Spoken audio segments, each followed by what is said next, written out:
সবাইকে স্বাগতম। গরিষ্ঠ সাধারণ গুণনীয়ক এর সংক্ষিপ্ত রূপ হচ্ছে গসাগু। আজকের এই ভিডিওতে আমি গসাগু কিভাবে নির্ণয় করতে হয় তা দেখানোর চেষ্টা করব। তবে প্রথমে জেনে নিই যে গসাগু কাকে বলে। আমরা জানি দুই বা ততোধিক সংখ্যার সবচেয়ে বড় সাধারণ গুণনীয়ককে, এই যে আমরা এই কথাটা মনে রাখি, সবচেয়ে বড় সাধারণ গুণনীয়ককে গরিষ্ঠ সাধারণ গুণনীয়ক বা সংক্ষেপে গসাগু বলা হয়। এই যে গসাগু নির্ণয় করি আমরা, গসাগু নির্ণয়ের তিনটি পদ্ধতি আমি এখানে আলোচনা করব। প্রথমে আমরা দেখব পর্যবেক্ষণ পদ্ধতি, তারপর দেখব মৌলিক উৎপাদক পদ্ধতি এবং 3 নম্বরে আমরা দেখব ইউক্লিডীয় বা সংক্ষিপ্ত পদ্ধতিতে কিভাবে গসাগু নির্ণয় করতে হয়। তাহলে প্রথমে আমরা দেখে নিই যে পর্যবেক্ষণ পদ্ধতিতে আমরা কিভাবে গসাগুটা নির্ণয় করব।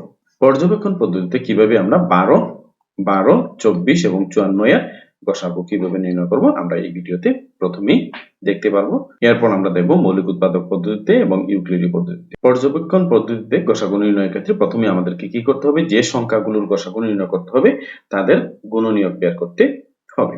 তাহলে আমরা প্রথমেই এখানে 12 এর গুণনীয়ক, যেহেতু বলেছে 12, 24 এবং 54, 12 এর গুণনীয়কগুলো আমরা নিয়ে নিলাম। কি কি? 1, 2, 3, 4, 6, 12। আমরা এইভাবে গুণনীয়কগুলো যদি আমরা মনে করি তাহলে আমরা এইভাবে বের করে নিতে পারি। যেমন 12 কে পাই আমরা 12 একে 12, 2 6 12, 3 4 12।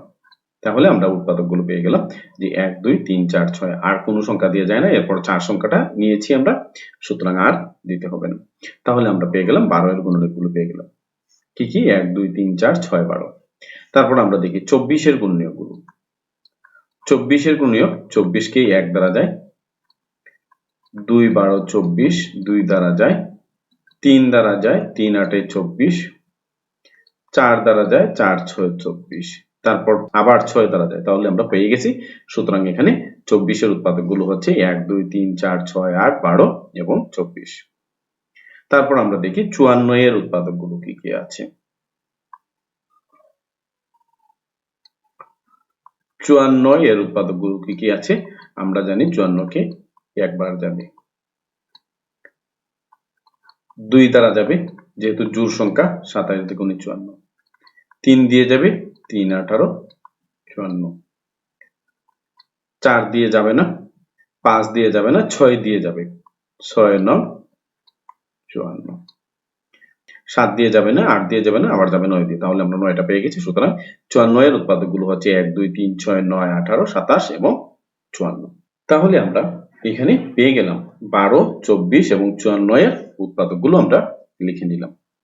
এবার আমরা দেখব, বলেছি যে দুই বা ততোধিক সংখ্যার সবচেয়ে বড় যে সাধারণ গুণনীয়ক সেটি হচ্ছে গরিষ্ঠ সাধারণ গুণনীয়ক। তাহলে আমরা কি করব, এখানে আমরা যে কাজটা করব, এখানে দেখব সাধারণ গুণনীয়কগুলো কি আছে 12 24 এবং 54 এর। আমরা দেখতে পাচ্ছি এখানে 1, 12 এর একটা গুণনীয়ক আছে 1, 24 এর একটা গুণনীয়ক আছে এবং 54 এরও একটা গুণনীয়ক 1 আছে। 12 এর গুণনীয়ক 2 আছে, 24 এর গুণনীয়ক 2 আছে এবং 54 এর গুণনীয়ক 2 আছে। 12 এর গুণনীয়ক 3 আছে, 24 এর গুণনীয়ক 3 আছে এবং 54 এর গুণনীয়ক 3 আছে। তারপর আমরা দেখতে পাচ্ছি 4 আছে 12 এবং 24 এর, কিন্তু 54 এর উৎপাদক 4 নেই। সুতরাং আমরা এই 4টাকে নিতে পারবো না। তাহলে আমরা আর কি নিব? দেখা যায় 12 এর গুণনীয়ক 6 আছে, 24 এর গুণনীয়ক 6 আছে এবং 54 এর গুণনীয়ক 6 আছে। সুতরাং আমরা এখানে দেখতে পাচ্ছি যে 6 তিনটা সংখ্যাই আছে, সুতরাং 6টা গুণনীয়ক নিতে পারি। 12 এর গুণনীয়ক 12 আছে এবং 24 এর গুণনীয়ক আছে, কিন্তু 54 এর গুণনীয়ক 12 নেই। সুতরাং আমরা আর কোনো সংখ্যা নিতে পারবো না। তাহলে আমরা দেখতে পাচ্ছি এখানে যে 12 24 এবং 54 এর সাধারণ গুণনীয়কগুলো হচ্ছে কি কি? 1 2 3 6 এবং আমরা গসাগু বলেছি সবচেয়ে বড় যে সাধারণ গুণনীয়ক, সবচেয়ে বড় সাধারণ গুণনীয়কটি হচ্ছে গসাগু। তাহলে এখানে সবচেয়ে বড় সাধারণ গুণনীয়ক কে? 6। তাহলে আমরা দেখা যাচ্ছে আমরা এখানে দেখতে পেলাম যে 12 24 এবং 54 এর গরিষ্ঠ সাধারণ গুণনীয়ক হচ্ছে 6। যেহেতু বড় গুণনীয়কটা হচ্ছে 6, সুতরাং আমরা গরিষ্ঠ সাধারণ গুণনীয়কে কি লিখব? 12 24 54 এর গরিষ্ঠ সাধারণ গুণনীয়ক কত লিখব? 6। তাহলে আমাদের এই পর্যবেক্ষণ পদ্ধতিতে আমরা কি পেলাম? যে নির্ণয় গসাগুটা পেলাম কত? 6। এভাবেই আমরা পর্যবেক্ষণ পদ্ধতিতে গসাগুটা নির্ণয় করে থাকি। এবার আমরা দেখব যে মৌলিক উৎপাদকের সাহায্যে কিভাবে গসাগু নির্ণয় করতে হয়। মৌলিক উৎপাদক পদ্ধতিতে গসাগু নির্ণয় করার জন্য আমরা যে সমস্যাটা নিয়েছি তা হচ্ছে পর্যবেক্ষণ পদ্ধতির যে সমস্যা, সেই সমস্যাটাই যে মৌলিক উৎপাদক পদ্ধতিতে আমরা এখন 12, 24 এবং 54 এর গসাগুটা নির্ণয় করব। তাহলে আমাদেরকে কি করতে হবে? 12, 24 এবং 54 এর মৌলিক উৎপাদকগুলো বের করতে হবে। আমি পর্যবেক্ষণ পদ্ধতিতে যে সাধারণ গুণনীয়ক কিভাবে নির্ণয় করতে হয় দেখিয়েছিলাম। আমরা মৌলিক উৎপাদক যখন নির্ণয় করব তখন যে কোনো সংখ্যাকে আমরা যে সংখ্যাটা থাকবে সেই সংখ্যাটাকে আমরা জোড় সংখ্যা অর্থাৎ সবচেয়ে ক্ষুদ্রতম মৌলিক সংখ্যা দ্বারা মৌলিক সংখ্যা থেকে ভাগ দেয়া শুরু করব। তো প্রথমেই আমার যে মৌলিক জোড় সংখ্যাটা আছে 2 দ্বারা 12 কে যায়, যেহেতু জোড় সংখ্যা 6 দ্বিগুণে 12। তারপর আমার 6 আসলো, 6 কে আমরা আবার দিতে পারি 2 দিয়ে, যেহেতু জোড় সংখ্যা। তাহলে আমরা এই 12 কে কিভাবে মৌলিক উৎপাদকে বিশ্লেষণ করে লিখতে পারি? 2 গুণ 2 গুণ 3। আমরা লিখলাম 2 গুণ 2 গুণ 3। তারপর আমরা দেখব 24 কে আমরা কিভাবে লিখতে পারি। প্রথমে যেহেতু জোড় সংখ্যা 2 দ্বারা যাবে 12 বার, তারপর যাবে আবার 2 বার 6 দ্বিগুণে 12, আবার যাবে 2 বার 3 দুগুণে 6। অর্থাৎ আমরা এখানে 2 গুণ 2 গুণ 2 গুণ 3, অর্থাৎ 2 দুগুণে 4, 4 দুগুণে 8, 3 8 24 পেলাম 24 এর মৌলিক উৎপাদক। এবং 54 এর মৌলিক উৎপাদকটা আমরা দেখে নিই। আমরা এইভাবে যদি নির্ণয় করে ফেলি, এখানে আমরা একটা রাফ লিখে যদি মৌলিক উৎপাদকে বিশ্লেষণ করে ফেলি, তাহলে জোড় সংখ্যা আছে 27, 2 দ্বারা যাবে 27 বার, 2 27 54। এখন যেহেতু বিজোড় সংখ্যা 2 দ্বারা যাবে না, আমরা 3 দিয়ে দিব, 3 9 27। আবার যেহেতু 9 আছে, 9 কে 3 দ্বারা ভাগ করা যায়, 3 3 9। তাহলে আমরা দেখতে পাচ্ছি যে 54 এর মৌলিক উৎপাদকে বিশ্লেষিত রূপ হচ্ছে 2 গুণ 3 গুণ 3 গুণ 3, অর্থাৎ 2 গুণ 3 গুণ 3 গুণ 3। দেখা যাচ্ছে সংখ্যাগুলি সাধারণ মৌলিক গুণনীয়ক গুলি হচ্ছে, এই যে আমরা 3টা সংখ্যা নিলাম, এর মধ্যে আমরা সাধারণ মৌলিক গুণনীয়ক আগে দেখেছিলাম সাধারণ গুণনীয়কগুলো, আর মৌলিক উৎপাদকে বিশ্লেষণের ক্ষেত্রে আমরা দেখব যে সাধারণ মৌলিক গুণনীয়কগুলো। তাহলে আমরা দেখি এখানে 2 দ্বারা একটা 2 আছে, এখানে একটা 2 আছে, এখানে একটা 2 আছে। যেহেতু প্রত্যেকটা সংখ্যারই এক একটা গুণনীয়ক 2 আছে, আমরা নিয়ে নিলাম। তারপর এবার দেখি আমরা এই 12 এর মৌলিক গুণনীয়কের আরেকটা 2 আছে, কিন্তু এখানে আছে 2টা, কিন্তু 54 সংখ্যাটিতে কোনো 2 মৌলিক সংখ্যা নেই। তাহলে আমরা এটা নিতে পারবো না। গসাগু মানেই হচ্ছে 2 বা ততোধিক সংখ্যার সবচেয়ে বড় সাধারণ গুণনীয়ক।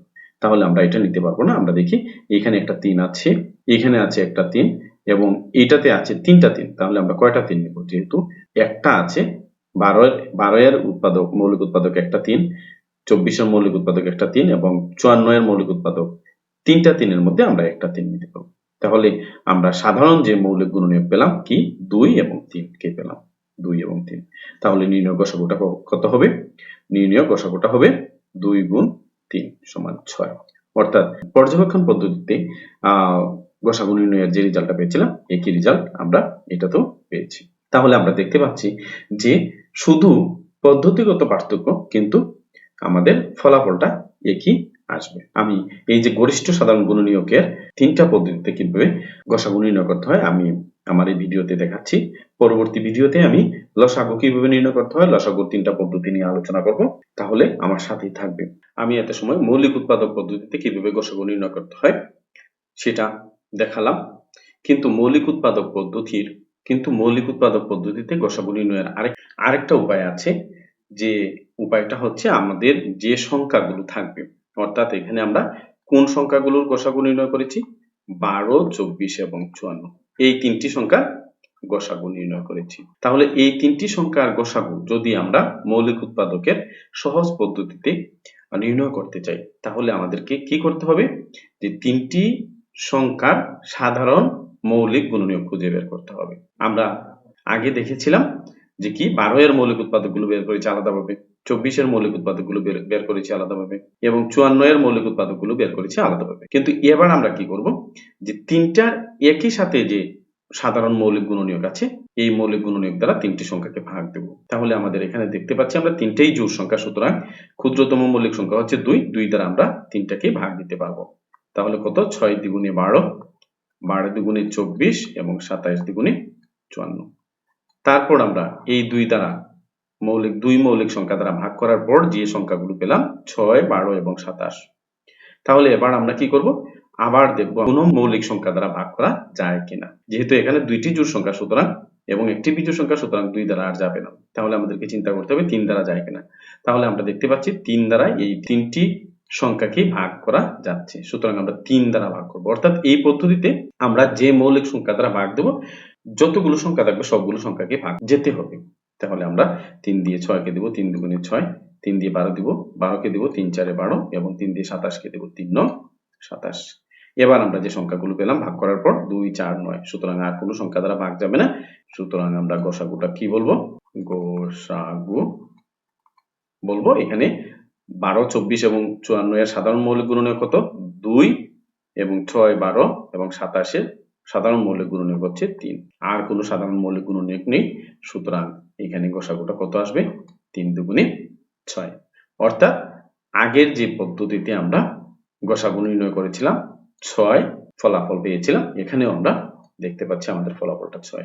সুতরাং আমরা এখানে আরেকটা উপায় জেনে নিলাম মৌলিক উৎপাদকের সাহায্যে গসাগু নির্ণয়ের, এবং আমার কাছে এই পদ্ধতিটা সবচেয়ে সহজ একটা পদ্ধতি মনে হয়, যা আমাদের পঞ্চম শ্রেণীর বইয়ে উল্লেখ আছে। এবার আমরা দেখব ইউক্লিডীয় বা সংক্ষিপ্ত পদ্ধতিতে কিভাবে আমরা গসাগু নির্ণয় করব। গসাগু নির্ণয়ের সর্বশেষ যে পদ্ধতি তা হচ্ছে ইউক্লিডীয় বা সংক্ষিপ্ত পদ্ধতি। আমরা এবার ইউক্লিডীয় বা সংক্ষিপ্ত পদ্ধতিতে ওই একই সংখ্যার গসাগু নির্ণয় করব। কোন সংখ্যাগুলোর গসাগু নির্ণয় করব? 12 24 এবং 54 এর গসাগু নির্ণয় করব। কোন প্রক্রিয়া করব? ইউক্লিডীয় প্রক্রিয়ায়। এই প্রক্রিয়াটা আমরা প্রাথমিক শাখায় পাই না। এই প্রক্রিয়াটা আমরা যদিও প্রাথমিক শিক্ষায় পাই না, কিন্তু আমাদের মাধ্যমিক শিক্ষায় এই প্রক্রিয়াটা পেয়ে থাকি। সুতরাং এখানে আমি দেখিয়ে দিব যে কিভাবে ইউক্লিডীয় প্রক্রিয়ায় বা সংক্ষিপ্ত পদ্ধতিতে গসাগু নির্ণয় করতে হয়। এটাকে আমরা ভাগ প্রক্রিয়া বলে থাকি। আমরা এখানে কয়টা সংখ্যার গসাগু নির্ণয় করব? 3টি সংখ্যা। কি কি? 12 24 এবং 54।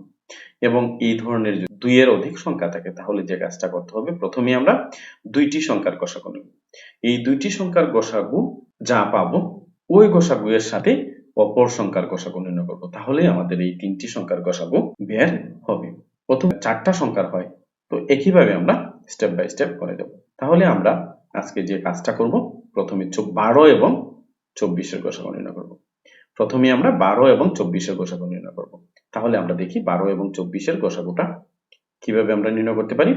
আমরা এই ইউক্লিডীয় প্রক্রিয়ায় যে গসাগুটি নির্ণয় করি, গসাগু নির্ণয় করার ক্ষেত্রে আমরা যে ভাজকটা দ্বারা সংখ্যাটাকে পুরোপুরি মিলে যাবে সেই ভাজকটাকে বলি গসাগু। আমরা এখানে ভাগফলটাকে গসাগু বলি না।